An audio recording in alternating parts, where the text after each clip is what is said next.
What does God say? You're to be loyal to those that God puts up. And God, he says, and those who resist will bring down judgment upon themselves. This is Romans 13, 1 and 2. They will receive the penalty due them. Are you familiar with these kind of scriptures? Oh, yeah. That's pretty strong talk. Yeah, and you know, I mean, again, I keep going back to Psalm 2, which is the same principle, because on the outside, it appears as though they are raging specifically against the president, against all conservatives. But if you go on and read, it actually says this: they gather together, they're enraged against the Lord and against his Messiah, against the Father and against the Son. And what do they say? Come, let us cast their fetters off. Let us break their bonds. Why are people enraged? When conservatives come into power, why does the left become so enraged? Because when you touch people's finances, they get upset. Okay, that's understandable. When you touch their, when you mention the fact that God has parameters on their sexual life, they become enraged. And this is what's amazing. When you get to this issue, when you say you are not allowed to shed innocent blood, they become violent.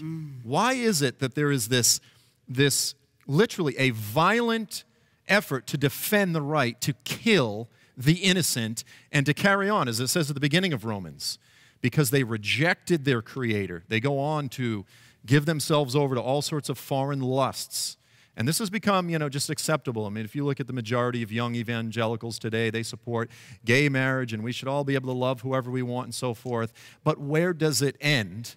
You know, you've got people say, oh, I was born a snake or a parrot, and I mean, just craziness. It's becoming insane. But when you separate a basic acknowledgement of the fact that we were all created in the image of our Creator, then all fetters are off. And the bottom line is, when conservatives come into power, they are terrified. They are terrified because their conscience is stricken, and they will lash out violently. The rage is not ultimately, again, I'll say it again, it's not primarily against Donald Trump. People have legitimate reasons to protest. Their ultimate rage, the irrational rage, is against God and against His parameters, His bonds that He has, His claims over us as His creation. That's so true. We're fighting warfare in this country. The number one persons or group that's fighting it is ISIS. This is not funny. No. This is not humor. This is ISIS-style murder. Why would this be funny to imitate? Do you know who was killed like this? In Egypt. The 21 Coptic Christians. You know one thing I'm upset? This country, we watch movies that are the most horrible. I mean, they're vulgar, they're awful, they're cutting heads off, they're everything in the movies. Yeah. But nobody has seen, except for very few people, these guys right there on the screen right now actually get their heads cut off. I watched it not because I wanted to watch it. I watched it because I owed it to them. They gave up their heads for Jesus Christ. They were praying right there to the But Lord. that's the same group that there's the blood of their heads going out to sea right now, if you see that water. And I'm tempted one Sunday morning to say, everybody leaves the church that don't want to see this, but I'm going to show you. I want you to remember it. The reason I put this on the screen, I know I'm going to make a lot of people mad. It's made me mad because we have let this go on too long. What does it say in the headlines today, guys? Come on, girls and guys. ISIS-linked militants beheading police chief in the Philippines. Yes. This is the style of ISIS. They just cut off the head of the police chief in the Philippines. Yeah.